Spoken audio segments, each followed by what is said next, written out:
तो hello guys, Radhe Radhe, welcome to day 43 of posting non stop টিলস and টিলারিস 10,000 followers. আজকে ছিল ষষ্ঠী আর আমরা গেছিলাম সাউথ কলকাতা।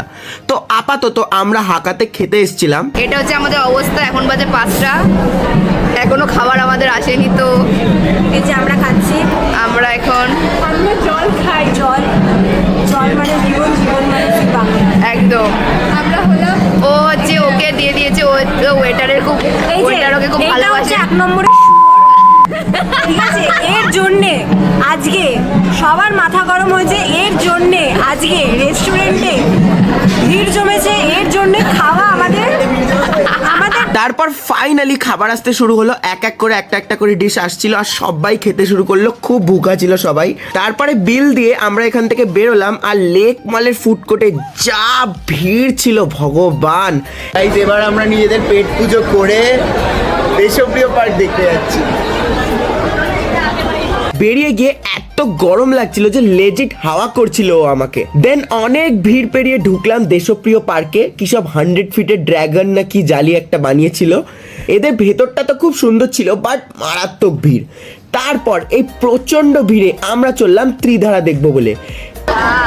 এই সিংহালা বাদর, মানে সরি মহিষাসুর।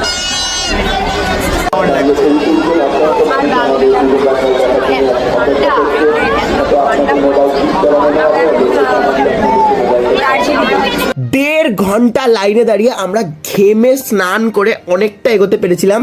আর এই যে ফাইনালি এন্ট্রেন্সটা দেখতে পাচ্ছি, ঢুকে গেলাম ত্রিধারার ভেতরে। আর লাইনে দাঁড়ানোটা লিটারালি ওয়ার্থ ইট। ওরা একটা পাহাড়ি মন্দির থিমের প্যান্ডেল বানিয়েছিল, খুবই ইউনিক অ্যান্ড সুন্দর। আর প্রতিমাটাও পাথর থেকে কেটে বানানো, এরকম আদলে বানানো, খুবই ইউনিক ছিল ঠাকুরটাও। আমাদের মহিষাসুর সিং কোথায়? একটা মারবে। ভাই, এখানে তুই ফোনটা ফেলে দিলি, এইখানে গাড্ডাটা ছিল, আর একটু জোরে ফেলতি। দুবার ফেলা হয়ে গেছে। তারপরে আমরা চলে গেছিলাম বালিগঞ্জ কালচারালে। অবভিয়াসলি প্রচন্ড ভিড় ছিল, বাট অসাধারণ সুন্দর বানিয়েছিল, জাস্ট অপূর্ব। তারপর আরাত্রিকা লাফাতে লাফাতে চললো চেতলা দেখবে বলে, বাট ট্যাক্সি করেও লাভ হলো না, উল্টো চুনা লেগে গেল। কারণ চেতলাতে যা ভিড়, তাতে সারা রাত দাঁড়াতে হতো। তো ফাইনালি এই সাংঘাতিক মেট্রোতে উঠে চললাম বাড়ি। আজকে ভিডিও বাস ইতনা হি, তব তক কে লিয়ে বাই।